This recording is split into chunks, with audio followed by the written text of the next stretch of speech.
Okay, good morning, Boker Tov. Welcome back to Living with Emunah. So great to be back together again, our Emunah support group. Coming together to work, to learn, to grow in our feeling, in our faith that Hashem is by our side, is involved in every conversation, is with us wherever we go. He's not only on the journey with us, that would be to understate his role. Hashem is not only present on our journey through life, he is responsible for our footsteps. He is leading this journey. He is determining where we go next. He's taking us on whatever will be our route. The Emunah series is generously sponsored by Dr. Zavi and Bella Morgan, in memory of Rabbi Dr. Brian Galbert, in memory of Bella's mother, Dr. Ellen Chanzer. As every week, we are very, very grateful to the Morgans. This morning is also sponsored by Ida Wax, commemoration of the Yurtzeit of her husband, Cantor Laser Wax, our beloved Cantor Wax. What an incredibly special man, a survivor, someone who had a great impact on all of us. It's in the Shama Shalav and Aliyah. In the merit of Binyamin Moshe ben Bracha, should have success in all of his endeavors. And by Ayelet Berkowitz, Mazel Tov to Amanda Bergman and Yoshi Melman on their engagement. Mazel Tov, Mazel Tov. Ken Yirbu, we should celebrate many more simchas. They should build the Bayis Nema B'Yisrael. Also, a very happy birthday. Today, I understand is a significant birthday for Bracha Pitch. A very happy birthday. Very happy birthday for Simone Brody. Where's Simone? Happy birthday to Simone Brody. Happy birthday to Hami Tannenbaum, though he's not here. But when you turn 96, you get a happy birthday, even if you're not here, too. So, Ken Yirbu, many, many more years to come. Okay, we're going to start, as we always do, with some letters, some emails. Some people, I sometimes get cynical comments like, get to the text. People are coming to a shir. They make a birchas HaTorah. They want to learn. They want to grow in Torah. What's with the emails? This is not like some book club. What are we reading? Emails. What are we entertaining? So I want to just share again that to me, the emails are a sefer. They're also learning. When people are practicing and they're implementing and they're executing on what we're learning about in theory, that they're actually living with Emunah. It's the name of the shir. They're living with Emunah. To be living with Emunah, that is incredibly, incredibly inspiring. Hi, Rabbi Gover. Thank you for helping me grow my Emunah muscle, blah, blah, blah. I have two stories for you today. The first is necessary for the second. We'll try to go quickly because I know we want to get to the text. Erev Sukkot, I got a message from a friend in Modi'in. Her Torah teacher from New York was looking for someone in Beit Shemesh to help her buy gifts for children whose father was fighting in Lebanon. I said I would be happy to help. I messaged the woman in New York and asked for more details. Astoundingly, she was looking for delivery not only in my city, not only in my neighborhood, on my street. And most amazingly, to my daughter's friend who had made my daughter's shidduch. The way the dots all connected was incredible. I was so grateful to have been part of this heavenly constructed puzzle, which is a great, great phrase. A heavenly constructed puzzle. In the end, the grandmother decided to take the children to the toy store to pick the gifts, and I was not even needed. But how incredible this had been. It was remarkable the way Hashem had perfectly connected all the dots for this chesed to happen. This beautiful incident reminded me that Hashem is in the details. It was a wink, a hug, and a smile from Hashem, which is how we're meant to live our lives. There are no coincidences, nothing's random or chance. Everything is from Hashem and meant to be. At the beginning of this week, we surrounded a local family as they buried their son who had fallen in Gaza. The loss and devastation is massive. A couple days later, we took our son to draft into the army. He's the first soldier in our family. He's been waiting for this day for years. He cannot wait to be trained as a foot soldier and to be an active soldier. What an emotional morning it was. Our son is drafting during a war, and real combat is where he's headed. At the draft, he met up with all of his friends. Loads of photos were taken. The anticipation, the excitement was palpable. The Bnei Yeshiva from different yeshivas were singing and dancing together with their rabbeim and fathers. I just want to say, Mika Amcha Yisrael. There's a war, and with no judgment or criticism, but we know several wars in this country where a lot of people all of a sudden decided they needed to be rabbinically ordained or needed a PhD in a subject they weren't really so interested in, or whatever else they could do to avoid being drafted into a war. No judgment, no criticism. There's a war in Israel, and young men with their parents, with their rebbeim, are lining up to be drafted, to have a privilege to protect the Jewish people. Mi ka'amcha Yisrael. Young men and women. Thank you, Lisa. Songs of excitement in the Navy, in the Army, absolutely. Songs of excitement, victory, love of their land, and love of their people in service of Hashem. While they sang and danced, I begged Hashem for their safety and safety all of our soldiers. They finally boarded the bus and drove away. I was filled with pride and fear. What an emotional day it was. Later that afternoon, he called me, devastated. His BMI, body mass index, was too high, and they wanted to drop his profile. Unfortunately, the army uses the BMI calculation, which doesn't take into account muscle mass, but that's the way the army works, and there's nothing to be done about it. He managed to negotiate. Listen to this. He got 11 days in which to lose 7 kilos. He was on his way home. Again, what kid doesn't say, I tried, I wanted combat, I went for it. What could I do? I wasn't accepted. My BMI, what can I do? Too many muscles. What can I do? My BMI was what? Mika Amcha Yisrael. And these kids are these young people, not kids, how about they're kids? They're bigger men, women than many of us will ever be. They're not kids. They're walking around Israel, they're on a bus or a train or at a cafe like they're nobodies, and these are heroes. These are extraordinary people. So many thoughts are flying through my head. Would he manage to meet this crazy goal? If he did, would he be put back with his friends or put in a different combat unit? Would he maybe just be safer? If he's in a different unit, they want to put him in. There were no guarantees in this war. I don't know the answer to any of these questions. I didn't know what to daven for. And then I remembered the Sukkot toy story. And I remembered Hashem is in the details. My son is exactly where he's meant to be. Hashem has put my son in this situation. It's all from Hashem. We're on day 3 of his 11 days, and I don't know what's going to pan out. He's working on his weight loss, davening, and learning. I know it's all from Hashem, and the outcome is from Hashem. I repeatedly ask Hashem to take care of my child, put him where he's meant to be, and then I give it back to Hashem and let go. Hashem is in the details. This is from him. My son is exactly where he's meant to be, and so am I. When I focus on this, I can let go and breathe. What a mother, what a son, what a Jewish people. Mika Amcha Yisrael. Normally Jewish mothers say, eat, eat, eat. This Jewish mother is saying, stop eating, stop eating, stop eating.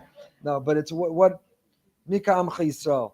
We are where we're meant to be. And if it works out and he gets in, it's where he's meant to be. And if it doesn't, it's where he's meant to be. And last week, I put Alana Landa on the spot, and she came through, as always. And we're working on a decal for the windshield of your car, you are where you're meant to be. Vayifka b'makom. Yaakov encountered the place. I didn't share it here, but I'll detour with a Dvar Torah quickly. I shared it Shalashidus last week. Vayifka b'makom. Vayifka b'makom.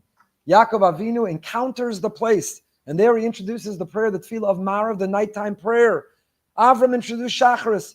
When the sun is high in the sky, when we have clarity and confidence, when the day is filled with hope and optimism and promise of what will be, Avram says, go, Shacharis. Yitzchak introduces Mincha.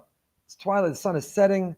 It's still day, it's sort of night. It's a transition period. What will be? There's the accomplishment of the day, but the unknown of the night. And then Yaakov comes along. He's running away from his brother who wants to kill him. He's on his own. This young introvert who grew up sitting in tent studying Torah. We picture this meek, pale yeshiva bacher, and now he's on the road, on his way, fighting for his life. And Vayifka b'makom, he finds the place. And he says, I didn't know God was here. Turns out God is here. I didn't even know. He has this dream of a stairway to heaven, of a ladder bridging heaven and earth. God is here, and I didn't know. I had no idea. I had no idea. I had no idea. The Beis Aaron of Karlin says, Vayifka b'makom. What does it mean to encounter the place, makom? He says what Yaakov introduces for us is, wherever you are is where you're meant to be. Makom. Our makom is where we are. That turns out to be your neighbor. That's your job. That's your coworker. That's your extended family member. That's the person sitting next to you in shir at the Emunah shir. That's where the red light or the traffic jam or the canceled flight. Bayifka b'makom. You've encountered a place. Yesh Hashem b'makom hazeh. You need to know that God is in that place. Wherever you are, you're not stuck. You're not lost. It's where you're meant to be. Now, we can't fit all that on a decal. You got to still see out of the windshield. Something, somewhat. So we can't fit all that on the detail. But Vayifka b'makom, you are where you're meant to be. Got a great image. We'll make a decal. You stick it right under your 3 carpools and 4 Atlantic Bridge tolls and 7 whatever. And when you look out that windshield and the red light is taking too long, the person in front of you is going too slow, or the traffic is not moving, or you made a wrong turn and just added 15 minutes to your time, you look at that decal and will remember Vayifka b'makom. I want to make it a magnet for a fridge too, but no appliances have metal anymore. If anyone has any other ideas, where else to put that? What else should we make that? Where else do we feel stuck? I don't know, your passport, your boarding pass, and your mirror. Where else can we put that? Okay, back to, so this mother, about her son, he's not stuck. If he loses the 7 kilo in 11 days, hopefully in a healthy way, then he'll be where he's meant, wherever it is, he'll be where he's meant to be. L'chvod Rabbi Goldberg, ever since listening to the Rav's Emunah shir, I try to talk to my 9-year-old son in the language of Emunah. The other day, I needed a certain amount of disposable plates to set the table, and we had just the right amount. I proudly proclaimed to my son, Hashem just gave us a wink at the exact amount we needed. My son challenged me. He said, in the past, I described Hashem's kindness as a hug. Who are we to say this particular kindness was only a wink? In my mind, everything from Hashem is a great big hug. I wasn't sure how to answer him. I told him I'd post his question to the Rav in an email. He's patiently waiting for the Rav's answer. When is it a wink? When is it a hug? When is it a kiss? It is what you feel you need it to be in that moment. How's that? I don't know. I didn't see in a sefer when it's what. I don't know. Sometimes you want a hug. Sometimes you say, sometimes you need a kiss. It is what you need it to be in that moment, but it's from Hashem. It's a metaphor. So there's small things. There are big things. There's a great big bear hug. There's a small little, a kiss or a wink from across. Sometimes Hashem feels like he's across a room, but he's just winking. He's just winking at you. Sometimes he's right there embracing you. He's right there holding you. Some of the Sfarim bring down, I understand the audience I'm speaking to, but that when a man puts on a talis, l'satef b'tzitzis, and he wraps himself in the talis, atifa, there's an atifa, one wraps, you put over your head, you throw over your shoulder. You're not supposed to, you see some people, they do that in one motion, they wrap and unwrap, and they're running, and they're late, and they're catching up, and what? No. You're supposed to wrap yourself in the talis, and the amount of time it takes to walk Dalet Amos, 6 feet, which is still only a few seconds. But in that moment, you're getting the biggest hug from Hashem. Who doesn't need to start their day with a hug from Hashem? A hug from Hashem. So whatever hug, wink, kiss, whatever it is we're looking for, it's coming from Hashem. Okay, bear with me for this one. We're going to get to the learning. I'm trying to weave in the Divrei Torah a little bit here. Now I'm paranoid that we're not learning enough. Okay, dear Rabbi Goldberg, my name is such and such. For context, I'm from New York. A few weeks ago, I was in Boca. Thank you for the shiurim that you would just call blah, blah, blah. So I guess I'll just save you the time and not make you read the thank you part. Thank you. I flew back from Shabbos to Boca the next morning, Sunday, to make it back for shiur in Landers, where I'm a student. Just to land and find out shiur was canceled that day because one of the students unfortunately had passed away. After arriving home, my parents told me they were rushed to the hospital where my grandmother was in bad condition. She ended up passing away a few hours later. Following days were a whirlwind as my father and aunt tried to find plane tickets to Israel. My grandfather bought burial plots. Many years ago, they were living in Israel. This is when I want to share 2 stories that were clearly guided from Hashem. My father found a one-way ticket to Israel to bury my grandmother Tuesday, but had no return flight. After the Levaya, he took a taxi straight back from the airport in order to make it to sit Shiva with the rest of the family and the rest with my grandfather and the rest of the family in New York. On his way to the airport, he was told he was still frantically searching for a plane ticket. He called the travel agent, who told him there will be 40 LA Platinum Plus and Platinum members waiting on standby. You have no status. There's 0 chance you're getting on the flight to JFK or Newark or anywhere for that matter. My father told me that for some reason, and this is not like him, he had a calm feeling that it would work out, that Hashem would not let him miss sitting Shiva with the rest of the family. And sure enough, after arriving at the airport, no ticket, my uncle called him from America that a guy in Brooklyn had managed to book him on the next flight straight to JFK, no strings attached. It's always a guy in Brooklyn. Everybody needs a guy in Brooklyn. You need a few guys in Brooklyn in case the first guy in Brooklyn's not available. You need a few guys in Brooklyn. So my father sat down on his plane seat at 12:30 a.m. in Israel. We had finished davening Marav at my grandfather's house. My sister was coming in from the city and needed to be picked up from the train station. After a short argument of who was going to go pick her up, I decided I would go. I got in the car. As I was driving down the main street of our town, right past the Dunkin' Donuts on one side and a large shul on the other, an out-of-control driver, many witnesses seem to say he had substance or blatantly drunk, swerved onto the wrong side of the street and smashed into my car, right into the driver's side headlight area, going 40 miles an hour. My car flew from the left lane, ended up 3 feet from the curb, all the airbags deployed, and I knew my car was completely totaled right away. There's the car. There's the car. There's the car. The car, we got visuals. The car was totaled right away. The first thought I had, all the airbags deployed, car thrown in the air, head-on collision. The first thought I had, I told myself, this is clearly from Hashem and it's where I need to be. As the Rebbe always says, a Jew is never stuck. It's time to step up and put my Emunah to the test and see how calm I could stay during this. I looked to my right and saw 2 friends of mine right there on the sidewalk. Within a minute, Hatzalah and the police were on the scene. It was 5:30 p.m. It was rush hour, and there were dozens of my friends who left the base medrash across the street to see what happened. People from the community in the street saw the whole thing. Pull over shortly. Within 15 minutes, Tehillim chats were were opening praying for me, but no one knew yet. I actually walked away from the accident without a scratch. My mother and I received dozens of texts asking when I would be coming out of the coma and how many bones did I break. This was a miracle from Hashem. I didn't know why he decided to make me crash and why he decided I would walk away from this accident, not even a single injury, not even sore. I got home from the hospital at 2 a.m. and I was in the Shiva house at 7 a.m. for Minyan. But I know he orchestrated all this and wanted it to happen. And because of my Emunah preparation, I was able to stay calm and collect throughout the entire time. So much that even when the guy that hit me came over to apologize, I told him, God made you hit me, dude. It's all good.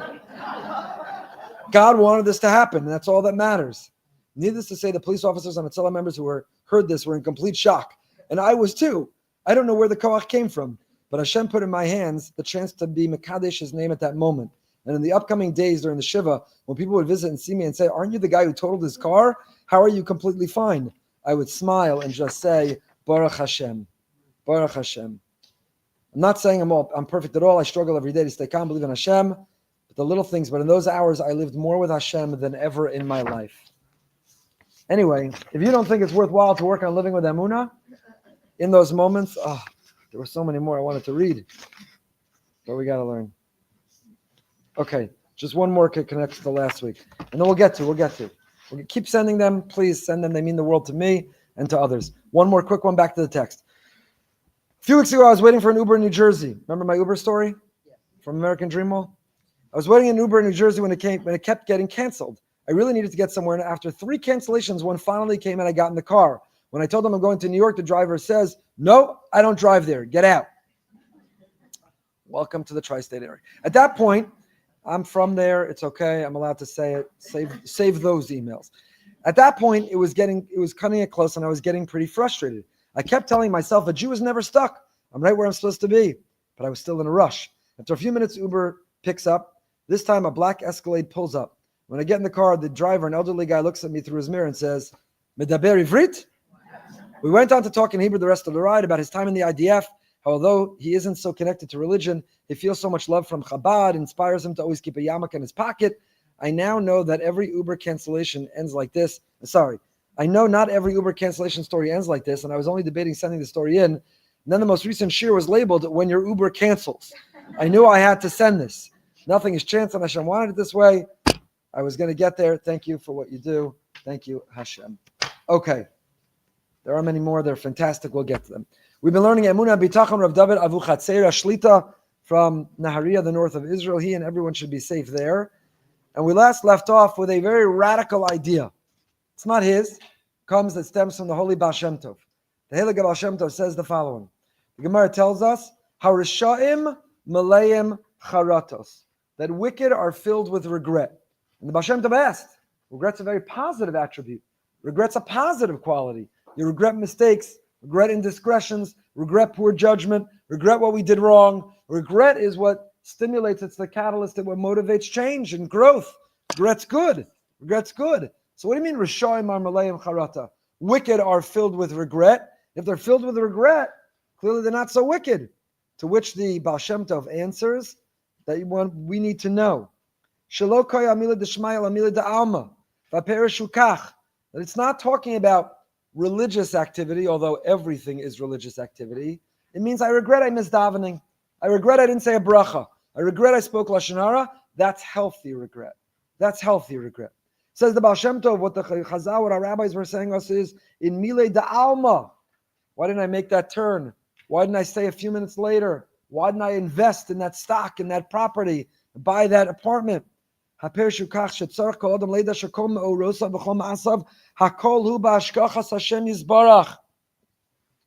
of our decisions and all of our actions, wise or foolish, prudent or imprudent, they all come from Hashem. Hashem is the one who put that crazy idea. Hashem made us either do something natural or unnatural. Hashem made us do something that makes sense, or for whatever reason in that moment, do something that makes no sense. As the pasuk says, Hashem gives us the koach la'asos chayil. V'tirgem unklos areu yoyev loch eita lemiknei nichsin. She'en lo adam lescharid al shum davar she'asa. So we look back. Jackie Mason has a whole routine about how every Jew has a building in Manhattan they could have owned. You know that whole routine? And it's true, you could have regret. I was invited. Do you know I had Apple stock, but I sold it at whatever. I got early in. It could have been early in on Tesla. Do you know that apartment? You know that building? Do you know how many Lagos? When I moved here in 1999, what a Lago went for, I could have bought 10 Lagos for the price of one, what they'd be worth. And you're living and you're sitting with regret. Why did I sell too soon? Why didn't I hold that? Why did I hold too long? Why did I say no to that person? Why did I say yes to this one? And we beat ourselves up and we knock ourselves down and we live with regret. And like Lot's wife, we turn into a pillar of salt, paralyzed and preserved and stuck in the past. Says the Baal Shem Tov, Rishaim Malayim Charatos. That's what the rabbis meant. It's wickedness to live with such regret. Draw a line in the card, weiter. Go forward, weiter. I told you my son, he loves to say, not just when we're learning, weiter. As soon as the light turns green, Abba, weiter. Drive, weiter, weiter. In life, don't live with regret. I don't know if there's any golfers here. But one of the great things about golf, it's 18 holes. But, on the scorecard, each hole is in a little box.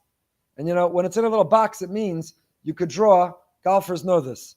You draw a line on the card. Why do you draw a line on the card? Because you start again. So you blew up on a hole, you got a triple bogey, hit it in the woods, you hit it in the water, you had a bad string of holes. Golfers know you draw a line on the card. Let's go. Next 9. Let's see how we do on the next hole. I can't change the last hole. What am I going to do on the next hole? One of the greatest statistics in golf, you didn't know you were coming today for some golf. One of the great statistics in golf for pro golfers is their bounce back from bogey ratio. What happens if you get a bogey on the next hole? Bad golfers, amateur bogey is a bad score. You hit the ball in the water, in the sand, it took you, par is how many it should take to get in the hole. A bogey is above that, a birdie is below that. So what happens? You had a bad hole, you had a blow-up hole, hit the ball in the water, you got a bogey. What happens on the next hole? The worst golfers in professional sports get another bogey, or they get a par. The best golfers, I think Tiger might have had the best birdie after a bogey ratio. Do you bounce back? What happens on the next hole? And that's true for us. You had a meeting, you had a gathering, you had a yontif, you had a Shabbos meal, you cooked a recipe, you had an investment opportunity, you blew up, you had a bogey in life, you blew up. It was a chance. Your kid left a toy in the middle of the floor, your spouse didn't react the way you wanted, and you blew up. Or you beat yourself up. The next hole, draw a line on the card, next hole. The next hole of life, the next investment opportunity, the next work. Those are the other. We should give them away again. The notebooks, turn the page. We made notebooks, living with Emunah. Turn the page. Hashem, I wake up every day as a new day. We turn the page. We start again. I can't change the past. I can only control the present and plan for the future. And Rishaim are Malayim Charatos. To live stuck in the past, to think about, but that chip, that bad putt, that bogey, literally or figuratively in life, to get stuck and to be paralyzed will simply compromise and sabotage your present. Don't give up the present because you're stuck in the past. Rishaim Malayim Charatos. That's a thought of wickedness. That's thinking of wickedness. Zacharta kiwanus en lechakoach lasos chayil. Kadosh Baruch Hu gives us. So what happens? You made a bad investment, or you missed out on a good investment. You sold too soon, or you held on too long. You know who put that thought in your head? Hashem did. That doesn't mean you can't say, how could I learn from it? What could I do better next time? How can I grow from it? Of course, those are all thoughts that we have and things that we say. So on the one hand, simultaneously we say, what can I learn? How can I grow? How can I do better? But I don't have any regret. We can all look back at our lives, what school we went to, some of the things we did in those schools, some of the friends we hung out with, some of the things we did with those friends. I look back at my life and my journey, and I didn't do, especially if my wife's listening, I didn't do anything too crazy, outrageous, outlandish. I was a good boy. I was always a good kid. But you look back, and there, even for the good kid, there are those things. But I don't have regret. It was all part of the path that contributed to who I am now. And how do I know that I'd be who I am now, or I'd be on the road to who I still want to be, if I didn't go through and live and experience? And that was Vayifka B'makom. That's where I was placed. That was among whom I was placed. That was the environment. And all of us in life, Kadosh Baruch Hu orchestrated, He curated, He choreographed, specifically for each of us. We have our own playlist. He doesn't just have a generic one He gives us all. We each have a playlist of our life, and Hashem is the one who makes the playlist for you. makes a playlist. You know what that means? You know what that means? I won't take advantage because she's not here and tell you the story. I'm just going to tell you the story. That Yocheved and I went out, and then we broke up for a short time, which is a much nicer way of saying that she dumped me, and then we got back together. I'll leave out the details. To protect the innocent. So we got back together. Maybe you remember, I don't know if anyone here is old enough to remember, there was such a thing as tapes, cassette tapes. Yeah. And do you remember that people would dub tapes? You'd buy with the two tapes, and you put the blank one in, and you'd have different albums. And then you take a song from this album. You know the Mesiras Nefesh it took? You know the effort it took to play the tape to find the song that you wanted to find? Stop it right at the place where you're going to play it to put it onto the next tape, and then press record play and play at the exact same time, and start it at the right moment to get the song, and stop it at the right moment to stop it at the right time, and then bring out the next tape or turn on the other side or get it to the next song, and you'd make a mixtape, right? A mixtape. Everyone remember the mixtapes? So when we got back together, and I was going there, we were getting back together. She wanted to get back together. I decided I was going to Eretz Yisrael for a week. And she met me at the airport. She had made cookies, and she made me a mixtape to listen to. What an act, what a gesture of affection. A mixtape, just for you. I thought of these songs. You're going to Israel, you're going to be here. This song, in this order, on this tape, took this many hours. Wow, what a moment. Kadosh Baruch Hu makes a mixtape for everyone called Our Lives. This is your playlist. These are the people you're surrounded to. This is what you're listening. This is where you are. This is with you live. This is your job. And Hashem makes this mixtape for each and every one of us. It's your mix. Now, it happens to be today, we don't make mixtapes anymore. Now, what do? In 3 seconds, you make a playlist. And then what do you have? I have my slow playlist, my fast playlist, my Erev Shabbos playlist, my Israel playlist, my wartime playlist, my peacetime playlist. We make playlists because they take 3 seconds. And it's great, and it's easy, and it's wonderful. And there's also a very big negative and downside to it.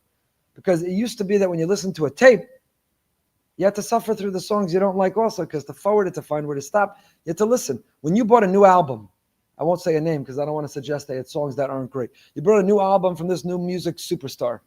So I don't know, on that tape, there were 8-10 songs. 2 of them were fantastic. 3 of them were pretty good. The rest, you weren't really. You had to listen to them all to hear the songs you like, because that's the way it was. Now what do? Forward. Delete. I don't like that song. I don't want that song. I'm not listening.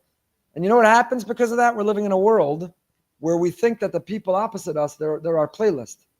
So your parent or your spouse is saying, so you know what? You say forward, delete. That's not on my playlist. I don't want to hear this feedback about my book report, or the feedback about where I leave my socks, or the feedback about what time I got home from work. So it's not all positive. The technology breakthrough has added a lot of ease and comfort, but it's overlapped into other areas of our life which aren't so positive. Okay, back to our regular scheduled program from playlist. Kadosh Baruch Hu makes the playlist of our life. We are vayifka b'makom. We are where we're meant to be, with whom the people we're meant to be with, in that circumstance. And if we went longer, went short, or held on too long, or sold too early, or invested or didn't invest, Kadosh Baruch Hu is the one. He's the one. He's the one. And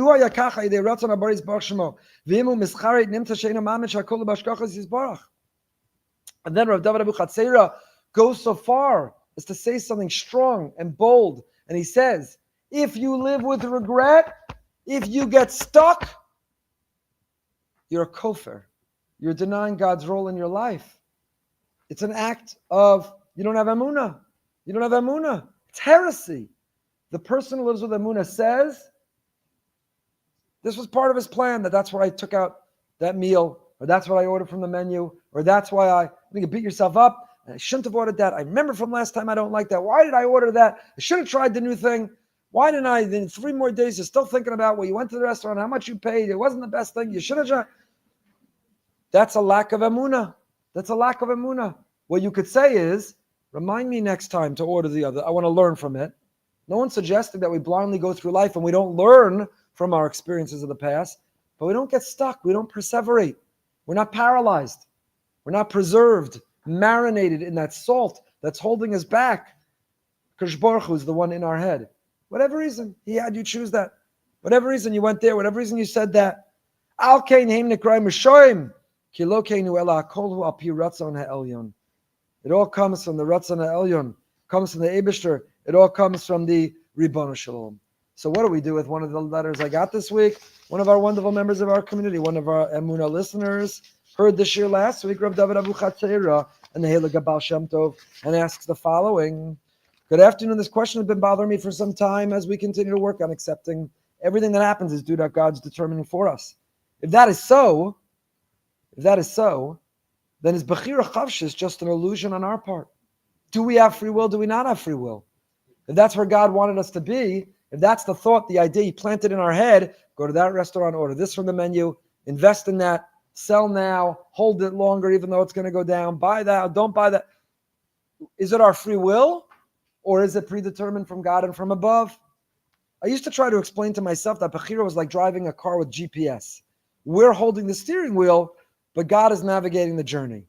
But now, if what we have learned that even our wrong turns are Hashem's will, then where is our choice other than how we react in life's vicissitudes? Thank you in advance for addressing this. I was hoping to not get that email because it's a tough question. It's a very tough question. It's a beautiful way to live, and it's the way we're meant to live, according to the Baal Shem and many others, that Hashem is the one putting these ideas in our head, making us live in that way. But where does our free will come in? Footnote, Chaf Aleph. Go to the bottom. V'yashadin ha'bechira b'dei ha'adam ze'ena livchor bein tov l'ra b'kiyam mitzvahs ha'torah ava b'inyanei ha'olam munhagim anu kirtzonu yizbarach hakol b'dei shamayim chutz miyira shamayim. So the way that he resolves, the way that he deals with this is to say that when and where do we have free will? When it comes to spiritual religious choices. Am I going to daven? Am I going to make a bracha? Will I gossip? Will I do the mitzvah? Will I neglect the mitzvah? Will I be righteous? Will I be not righteous? That's where we have free will. But mile da alma, which restaurant, make the turn, invest in the house, what we call mundane matters, not religious matters, that Hashem is the one putting the ideas in our head. That is all coming. That's how He resolves it.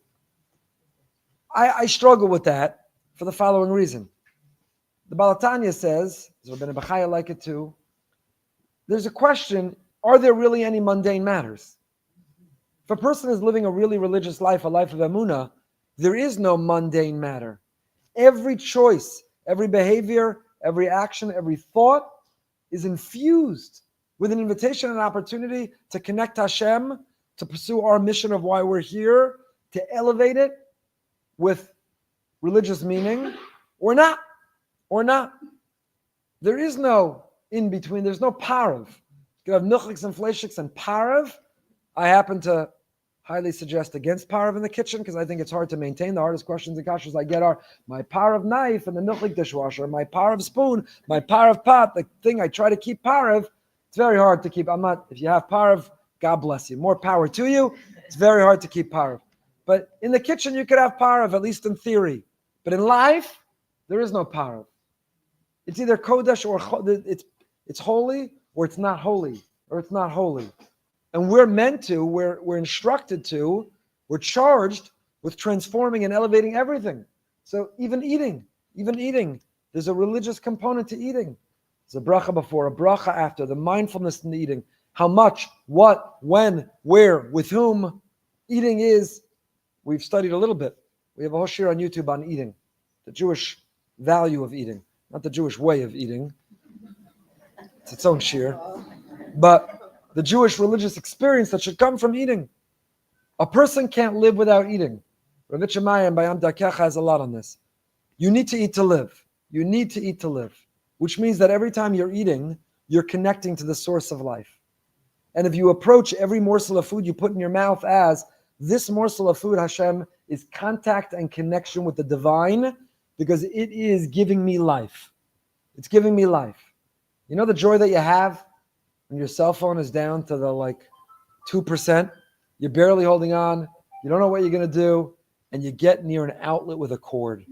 Someone's got a power pack and they're going to let you plug in. And when you plug it in, you come back. It's Tchias HaMesim Mamish. You come back to life, right?